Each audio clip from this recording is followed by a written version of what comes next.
Hey there. So the question is there a heaven or is there a hell? Well, not the Hieronymus Bosch kind that a lot of people seem to think is so frickin' valid. No, it's not that kind of a thing. It's not a punishment in mass kind of stuff. There's none of that going on. And then when you think this from that, what truth could you possibly know? And that's really what heaven or hell, see, you get it? This from that. Good from evil, right and wrong, heaven and hell. So you really, what you all really have to do is you have to understand the true relationship that there is between us and God, and that is not one of governance. And yet there is, in a way, it is not either this or that ever in life. There will always be exceptions because the entirety of life is a gray area. So consequently, what is heaven to some will not be heaven to others.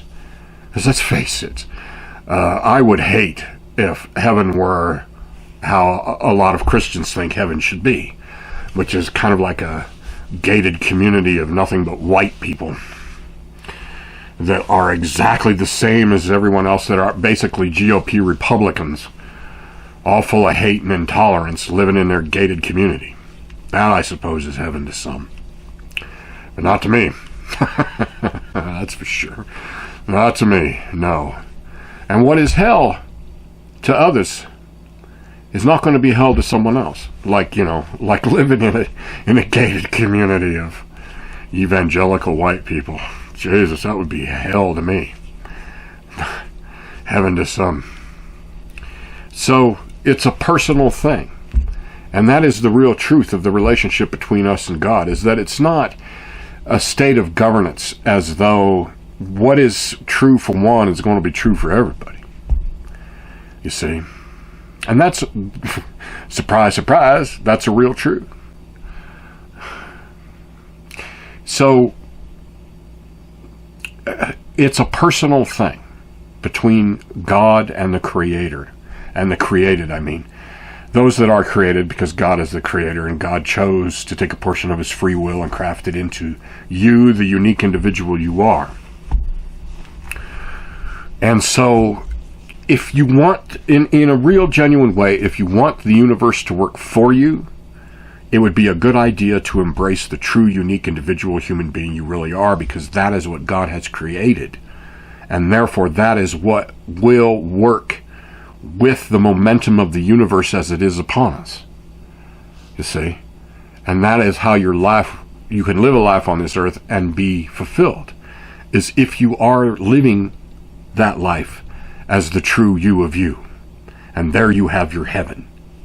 But if you try to conform to something that is not you, then you will experience misery and suffering and basically hell. So that's the real deal. If you leave this in, okay, so let's say if it were ever just one life, if that was all anybody ever got, and if they were to leave that life and having conformed to an identity not theirs in that life, there is like no second chances, okay? And so therefore, that's what you would then experience upon the plane of death, is the suffering in knowing that you were not the true you of you at any one moment in your life. See? And that's a lot of truth here, because look, a lot of people do conform to a life not theirs, and a lot of people do die and basically enter the plane of death in complete regret for the life that they didn't lead as the true person they really were. And there they have their suffering, and that is how it can then be, I suppose, in that very personal way, a true hell. But fortunately, God is not one to condemn. And He'll just recast you into another life, so that eventually you can be the true you of you. and then be crafted unique by that experience, rather than constantly abraded by what is the reality of the conformed life. And it's not like that hasn't gotten God's attention. I mean, this is a dogma that answers the question better as to what the real relationship is between us and him, and it is what he has given me to deliver. And there you have, and that is how God does react. It is how he does act. It is how he will help directly in that way. Because he does know how abraded a human soul is by this environment, how much suffering there is upon the human heart. And that suffering is because people cannot be the true individual they really are in their heart and live a life as that and be free to express themselves in that. You see? Because it's all a conformity game. Because we are at a time and an age of governance. And it's coming at you from all sides. It's from religion. It's from your employer. It's from society. You know, and the fact that it is governed. Because, I mean, the quickest way that a cop is going to harass you is if you are not what he is expecting the nature of conformity to be. You know? Because this is a person who is going to enforce their prejudices. Because it is governance. And you are asking a person who thinks you are asking a person who thinks this from that to then act with integrity and not enforce a personal prejudice. And that's like expecting them to gain enlightenment. It's just not going to happen. So,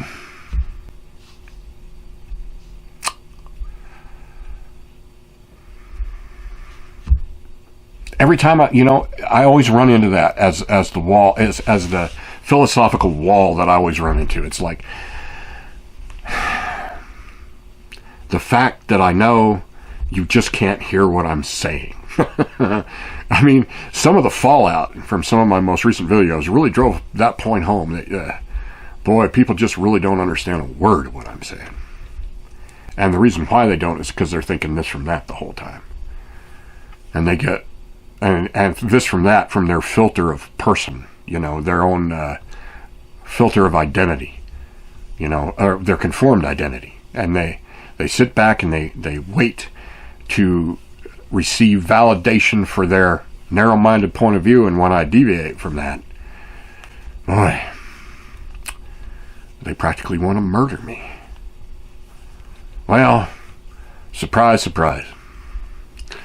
None of us have been very popular throughout all of history. So, I'm glad to be counted as one of them. Oh, well, there's a joke you will never get. All right. So with that, then, I was hoping it would be a little longer in the idea of what I'm really trying to get across. Okay. So to digress a little bit.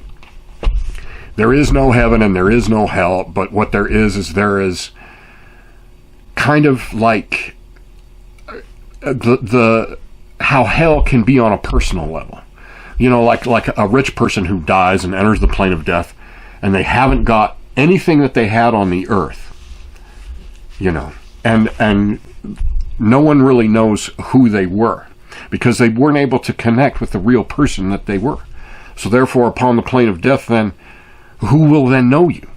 See, that's why it's really important for you to connect with the real person you really are, to live as that, so that when you arrive upon the plane of death, you will not be in complete isolation because people will know you. Because they were able to, through your life, your physical being on this earth, through your perception of self as it was in this third dimensional state, you were able to facilitate another person to reach your heart and to then know the true you of you, so that you would then know each other upon the plane of death. You see? Because it's a pretty frightening thing when the world is not here, when there is no physical reality, when all there is your own state of consciousness. There's no body. You look for your body and it's not there. You look for a memory, and if it was a memory that was truly physical, if it was not like a memory of your heart, you shall not find it, because that is the nature of neurochemical memory, as science is so ready to drive through your heart like a stake to the heart of a vampire. It's a lot of times how science wants to do to God is basically, prove that it's basically to kill God. Oh no. I've heard that in philosophy, but, I can't validate that and say that that's really what science is, because look, some Christian just heard that just now, and now all of a sudden that's what they're going to say. Science wants to kill God. And then you hear a scientist say it, and all of a sudden, now what? I'm not like totally 100% science, so therefore I must be this from that. And the idea of being a church person or whatever. As a lot of the atheists came at me for a video I posted when I talked about Stephen Hawking. And a lot of atheists come at me because I was dared to imply that there was a God. Shit. Well, so there will be a society of divine equals that is the objective of humanity, and we will all be that in that society, in that future state. And so between now and then, this is just a process we have to endure. It is not who we will then always be, you see. Because change is what creation is all about. So, before I lose my thread of thought and embarrass the hell out of myself like I seem to do a lot of, I will stop here and then we'll talk to you later.